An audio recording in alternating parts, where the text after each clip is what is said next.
आप कल की क्लास में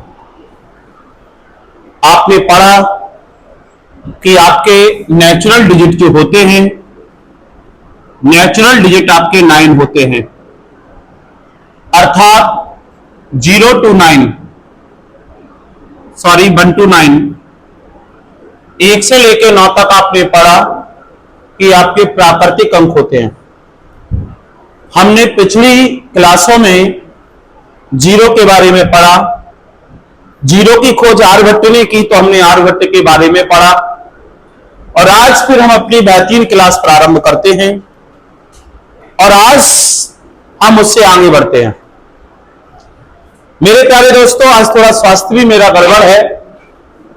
आपने देखा था कि हमने बताया था कि नेचुरल डिजिट 1 to 9 होते हैं। इन्हें प्राकृतिक अंक इसलिए कहते हैं, इन्हें प्राकृतिक अंक इसलिए कहते हैं कि इनकी खोज प्रकृति के द्वारा की गई थी, इसलिए हम इन्हें प्राकृतिक अंक कहते हैं। बात करते हैं कि 0 क्या है, तो 0 एक कृत्रिम अंक है, अर्थात इसकी खोज मनुष्य ने की थी जिसका नाम है आर्यभट्ट। और इस प्रकार से हमारे टोटल कितने अंक हो गए, कुल डिजिट कितने हो गए बेटा? 10 डिजिट हो गए, अर्थात 0 to 9। तो आप समझ पा रहे हैं कि हमारे 10 डिजिट हो गए थे, और 0 की खोज के बारे में हमने पढ़ लिया था। हमने आर्यभट्ट के बारे में पढ़ा था कि आर्यभट्ट का जन्म बिहार की राजधानी पटना के कुसुमपुर नगर में हुआ था। आर्यभट्ट का जन्म बिहार की राजधानी पटना के कुसुमपुर नगर में हुआ था, और इनका जन्म 476 ईस्वी में हुआ था। इन्होंने 23 एज, जब इनकी उम्र 23 वर्ष थी, यानी कि 499 में एक पुस्तक लिखी, एक बुक लिखी, और इस बुक का नाम था आर्यभट्टीय। और इस आर्यभट्टीय पुस्तक में इन्होंने 0 के बारे में बहुत कुछ बताया, बहुत कुछ समझाया। पर सत्य जो था ये नहीं था, सत्य यह था कि 0 पहले से ही पता था, 0 के बारे में पहले ही पता पड़ गया था, परंतु 0 के बारे में अत्यधिक सर्वाधिक प्रमाण सहित आर्यभट्ट ने बताया, इसलिए हमने आर्यभट्ट को 0 का वास्तविक खोजकर्ता माना। और आर्यभट्ट ने 0 के साथ साथ पाई की और दशमलव यानी डेसिमल की भी खोज की थी। आर्यभट्ट के बारे में हमने बहुत कुछ पढ़ा। इसके बाद इनके माता पिता के बारे में कोई सटीक जानकारी नहीं मिली, जो कि हम पिछली क्लास में पढ़ चुके हैं। हम बेटे पढ़ रहे हैं जो बहुत डीप पढ़ रहे हैं, बिल्कुल बेसिक क्लास पढ़ रहे हैं। आज की क्लास अब हम स्टार्ट करते हैं। अगर आपको वास्तविकता में बेसिक चाहिए तो हमारी सबसे तगड़ी क्लास है, सबसे तगड़ी क्लासेस है ये हमारी। मैं यहां पर हर बात बता रहा हूं, और आपको भी मैंने फ्री हैंड छोड़ा है कि कोई भी क्रॉस क्वेश्चन कहीं से भी बनता है तो पूछिएगा, आप पूछ के देखिएगा। हम तो कहते हैं ना पूछ के देखिएगा, आप पूछते ही नहीं हो कुछ बच्चे, और कुछ पूछते हैं। कुछ को लगता है कि यही इतना गहरा चले जाते हैं कि अब क्या पूछें। एक व्यक्ति के जन्म से लेकर मृत्यु तक सारे क्रियाकलाप के बारे में अगर पता पड़ जाए तो फिर पूछने की आवश्यकता नहीं है। मेरे प्यारे बच्चों,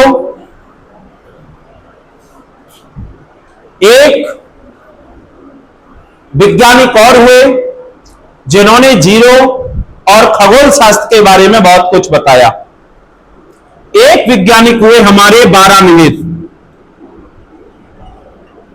एक वैज्ञानिक हुए मेरे प्यारे बच्चों बारामिहिर। अब हम बात करते हैं ये बारामिहिर जो हुए, इनका जन्म कब हुआ?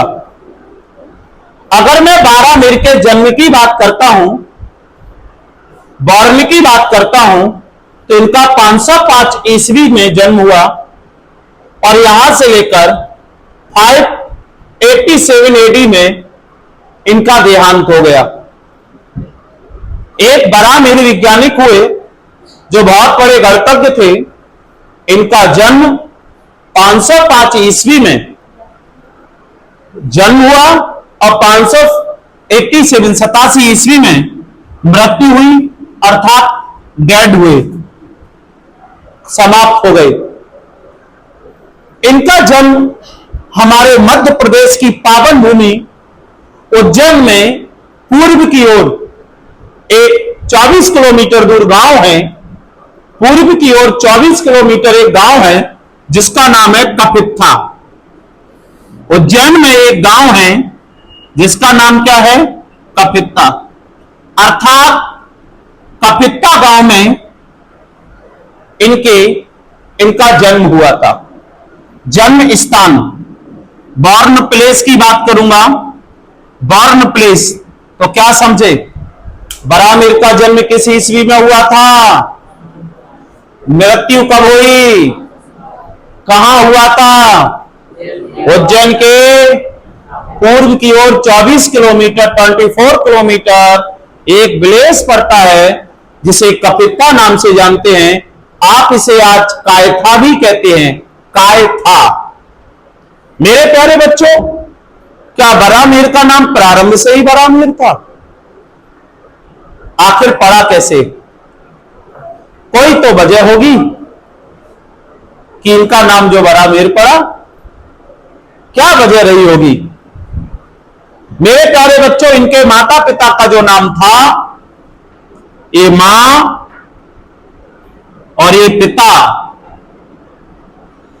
तो माता पिता का नाम था, तो माता का नाम था सत्यविद्वती और पिता का नाम था आदित्य दास। आदित्य दास और सत्यवती के पुत्र थे। मेरे प्यारे विद्यार्थियों, जो आदित्य दास थे ना, सूर्य के बहुत बड़े उपासक थे। सूर्य का पर्यायवाची भी नाम तो आदित्य है। क्या ना, पता है ना? आप लेट कैसे हो गए? उसे क्या देख रहे हो? चाउमीन खाने गई थी, तभी तुम चाउमीन जैसी लग रही हो। ज्यादा चाउमीन मत खाया करो, नहीं हाथ से निकलेगी नहीं। इसकी तबीयत खराब है और तुम इसको चाउमीन खिला रहे हो। तुम बड़े हो कि छोटे हो? जब ही नहीं मानती, छोटे इसलिए। एक आध बार तुमने इसकी पिटाई दी है कभी? वापस मारता है, क्यों? ये क्या, ये सरजी मर्जी क्या करेंगे इसमें? बड़ी बहन को वापस मारते हो तुम? बगैर गलती से क्या कोई मारता है? तू उससे छटता होगा। बहुचू सही बता। चलो मेरे बच्चों, हाँ, तो इनके जो माता पिता थे ना, वो सूर्य के बहुत बड़े उपासक थे। इनके पहले कोई संतान नहीं हो रही थी और आदित्य दास जो थे संस्कृत के बहुत बड़े विद्वान थे। संस्कृत के एक प्रसिद्ध प्रचारक भी थे। इनके कोई संतान नहीं थी और प्रखंड विद्वान होने के साथ साथ यह ज्योतिषाचार्य थे। तो इन्होंने अपने ज्योतिष का अपने ऊपर अध्ययन किया और ज्ञात किया कि यदि मैं सूर्य का आराधना करूं, प्रार्थना करूं, तो मुझे सूर्य के आशीर्वाद से एक संतान प्राप्त हो सकती है। तो इन्होंने सूर्य की तपस्या की और उससे इनको एक पुत्र की प्राप्ति हुई जिसका नाम इन्होंने मिहिर रखा। जिनका नाम क्या रखा? मिहिर। बरा नहीं था पहले, क्या था? मिहिर। ये मिहिर जो प्राप्त हुए वो सूर्य की एक तपस्या है। मेरे प्यारे बच्चों, ज्योतिष आज भी बहुत आगे है। ये जो भविष्यवाणियां होती हैं, ज्योतिष चौघड़ियां देख के अच्छा ज्योतिषाचार हुआ तो पहले ही बता देगा कि क्या होने वाला है। हाँ, बस उसको ज्योतिष का गणित आना चाहिए, क्योंकि ज्योतिष बहुत बड़ा गणित है।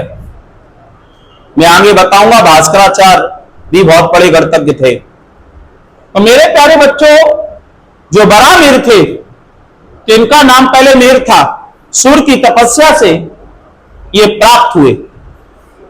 अब बात आती है कि आदित्य जी के दिमाग में, जो इनके पापा जी थे, इनके दिमाग में बात चल रही थी कि मेरा ज्ञान मुझ तक समेट कर ना रह जाए, क्योंकि मुझे संस्कृत बहुत अच्छी आती है, तो क्यों ना मैं पूरे विश्व को संस्कृत का पाठ पढ़ाऊं, पूरे विश्व को संस्कृत सिखाऊं। इसके लिए उन्होंने मन में संकल्प किया कि मैं एक विश्वविद्यालय की रचना करूंगा, जिससे संसार हमारी संस्कृत भाषा को समझ पाएगा। और ऐसा मन में सोचकर उस पर कार्यरत हो गए।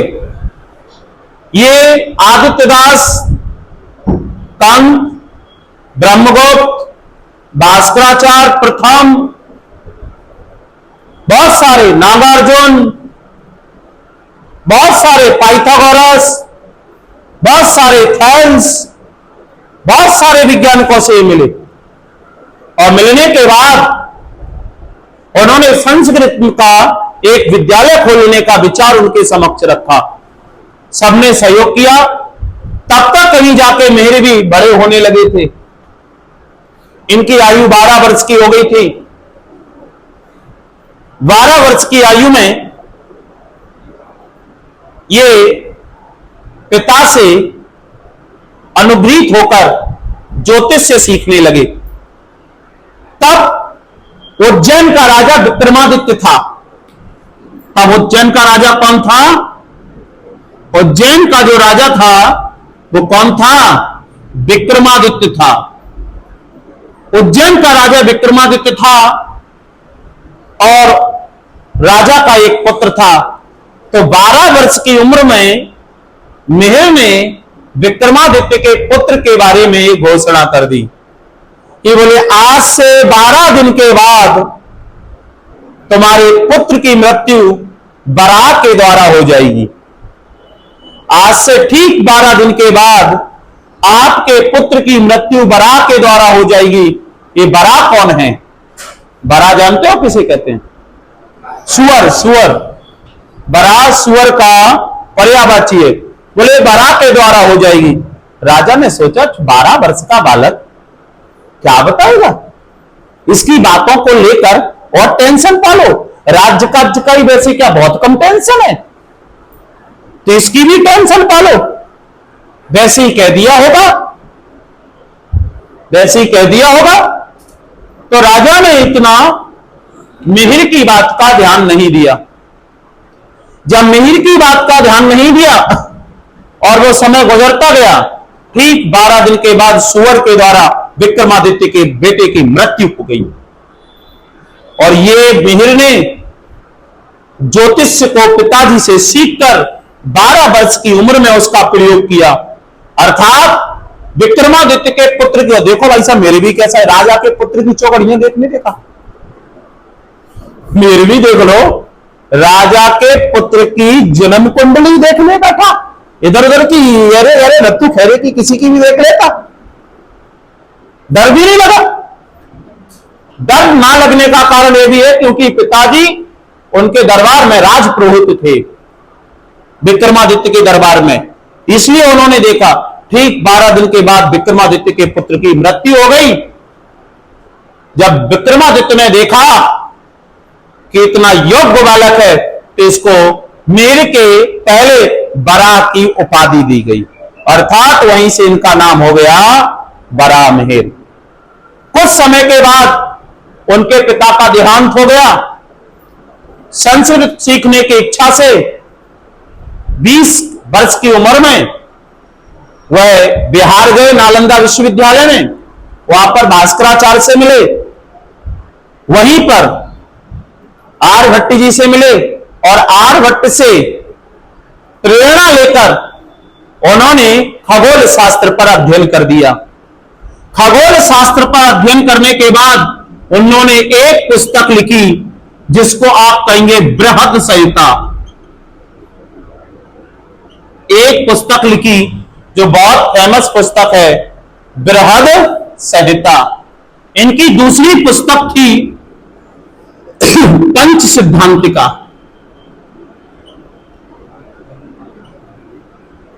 पंच सिद्धांतिका इनकी दूसरी पुस्तक थी। इनकी पंच सिद्धांतिका दूसरी पुस्तक थी। याद रखना, इस पुस्तक को मत देख लेना पंचतंत्र।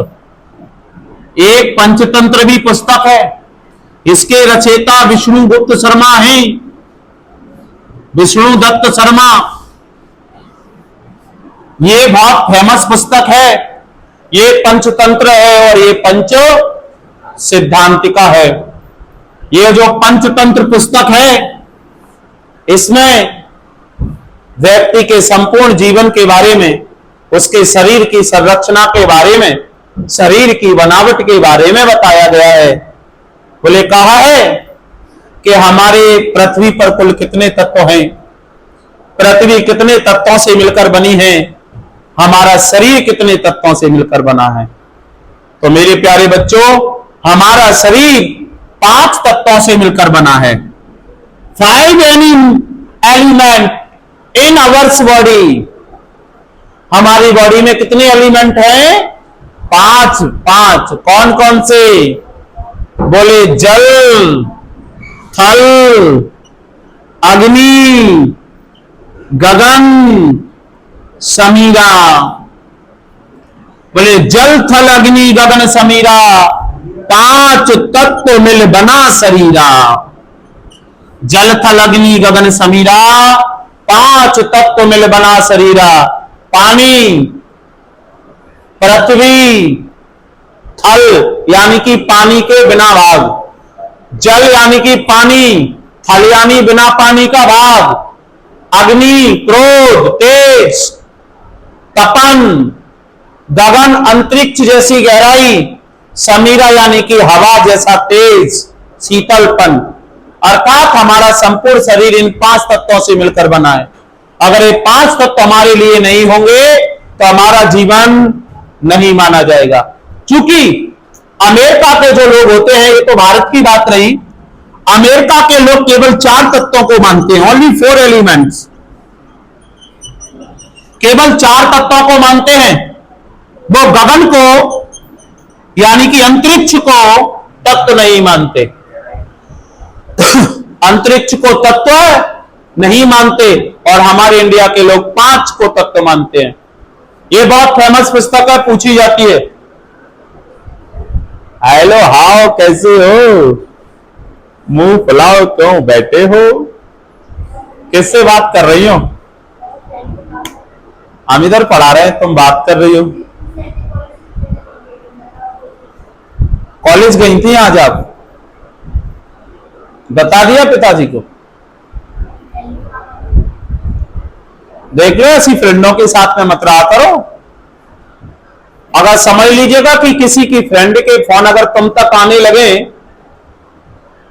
किसी भी फ्रेंड के पानी की बोतल वहां से ले लो, किसी से पीछे से ले जाओ, बच्ची दे देगी, पानी की बोतल है थोड़ा दे दो, और पीने के बाद लौटा जाना। अगर किसी के फ्रेंड के पिताजी के फोन तुम तक आने लगे तो समझ लेना कि दाल काली चल रही है। क्यों? क्योंकि कोई भी माता पिता या भाई बहन हो 1-2 बार नहीं करता। जब बार बार ये नौटंकियां होने लगती हैं, जब ये बार बार नौटंकी होने लगती हैं, तब पापा और भाई जानने लगते हैं कि हमारे सीता के किराएदार में रावण कहां से आ गया। ये रावण कौन आ गया भैया? तो कभी भी दक्षिणा ले जाता है, भिक्षा देवी कभी भी कह जाता है, तो समझ लेना कि मामला गड़बड़ है भैया। तो इसलिए अपने माता पिता के दिल में, अपने माता पिता के जीवन में आप विश्वास बनाएं। यकीनन सत्य मानना, जो माता पिता अपने बच्चों से खुश होते हैं इस उम्र में और वृद्ध अवस्था में जो माता पिता अपने बच्चों से खुश होते हैं, वो संसार की सारी समस्याएं झेल लेते हैं, अपने बच्चों की नहीं झेल पाते। इसलिए माता पिता को कभी भी दुखी ना करें, कम से कम वो तुमसे तो स्वतंत्र रहें। वैसे ही क्या माता पिता को जिंदगी में कम समस्याएं होती है? तुम्हारी फीस भी देखना है, खुद का सम्मान भी देखना है, जहां पर रह रहे हैं उसका खर्चा भी देखना है, खेती भी देखना है, रिश्तेदारी भी देखना है, दोस्तदारी भी देखना है, पहनाना भी देखना है, सारी चीजें माता पिता को देखना है। और एक टेंशन ये और हो जाए कि हमारा लड़का या हमारी लड़की, तो फिर वो क्या सोचेंगे कि इन्हें संभालें कि इन्हें संभालें। मेरा तो सिर दर्द होने लगा भैया। कोई चाय माय पिलवाएगा क्या? है कोई लेके आया क्या केटली मेटली? तो मेरे प्यारे बच्चों, ऐसे लोगों के थोड़ा साथ मत कम रहो कि पापा के फोन तुम तक आने लगे, ना जाने कंजड़े कहां हैं। आ जाओ भाई साहब, 4 तत्व होते हैं। एक पुस्तक और है जो फेमस है, पूछी जाती है, वो है बाइबिल। एक बाइबिल पुस्तक है, बाइबिल लिख लिया करो ऐसे पॉइंट। बाइबिल बुक है जो ईसा मसीह के द्वारा लिखी गई। ये ईसा मसीह वही हैं जो मैंने एडी और बीसी समझाया था, ये ईसा मसीह है। इन्होंने एक पुस्तक लिखी जिसका नाम है बाइबिल। इन्होंने एक पुस्तक लिखी जिसका नाम क्या है? बाइबिल। और ये ईसाई धर्म को डिनोटेट करता है, ईसाई धर्म को समझाता है, अर्थात इसमें ईसाई धर्म के बारे में लिखा हुआ है। तो आप समझ गए, यहां से 12 मील आगे बढ़े। अब बात आती है कि बरामीर के पिताजी समाप्त हो गए। बरामीर के दिमाग में एक बात आती रही कि पिताजी का सपना था जिसे उन्हें पूरा करना है, कि मेरा एक सपना है कि देखूं तुझे सपनों में, तू माने ना माने। हाँ, आपने भी सपने देखे हैं? हर किसी का सपना होता है और हर कोई सपने में सपना देखता है। मैंने कहा ना, मेरी बात में बहुत गहराई है कि हर कोई सपने में सपना देखता है, यानी कि आपका भी वो सपना ही है जिसे आप देख रहे हो सपने में। तो देखेगा भाई साहब, बरामीर ने ऐसा प्रण किया कि पिताजी की इच्छा को पूरी करेंगे, और इसके लिए उन्होंने उज्जैन में कपित्ता संस्कृत विश्वविद्यालय की रचना कर दी। कपित्ता संस्कृत विश्वविद्यालय की रचना कर दी। विश्वविद्यालय की रचना कर दी जिसमें आर्यभट्ट ने भी पढ़ाया, ब्रह्मगुप्त ने भी पढ़ाया, नागार्जुन ने भी पढ़ाया, एक शंकराचार्य थे उन्होंने भी पढ़ाया, बहुत सारे वैज्ञानिकों ने इसमें पढ़ाया। अब सोचो, भास्कराचार्य, आर्यभट्ट, तंक, कणाद जैसे पढ़ाने आ रहे हैं, वो विश्वविद्यालय कितना बड़ा तगड़ा होगा? नहीं होगा। वो विश्वविद्यालय कितना बड़ा होगा? यहां भी कंक पढ़ाया करते थे। तो प्राचीन समय में यह विश्वविद्यालय संस्कृत का इतना बड़ा केंद्र बन गया, इतना बड़ा केंद्र बन गया कि विश्व में जाने लगा। और इसलिए आज आप पढ़ते हैं कि संस्कृत नगरी किसे जानते हैं? तो उज्जैन को संस्कृत नगरी के नाम से जानते हैं। ऐसा ही नहीं, उज्जैन को संस्कृत नगरी के नाम से ऐसा ही नहीं है कि एक दिन में जानने लगे, बरसों लग जाती है कोई भी काम करने में। तो मेरे प्यारे विद्यार्थियों, ये प्राचीन समय में भी संस्कृत का प्रख्यात केंद्र रहा, इसलिए इसे संस्कृत नगरी के नाम से जानते हैं। तो बरामीर का जन्म कब हुआ? 500। डेथ कब हुई? इन्होंने कौन कौन सी पुस्तक लिखी? बोलो। बृहद संहिता और पंच सिद्धांत। का इनका जन्म स्थान कहां है? उज्जैन में। एक बात आगे बढ़ेंगे, इनके माता पिता का नाम आदित्य दास। उज्जैन के राजा कौन थे? विक्रमादित्य, जिन्होंने इन्हें बरा की उपाधि दी, और इस प्रकार से इन्होंने कपित्ता संस्कृत विश्वविद्यालय की रचना की। और यह भी बात याद रखना कि ये विक्रमादित्य के 9 रत्नों में से एक थे।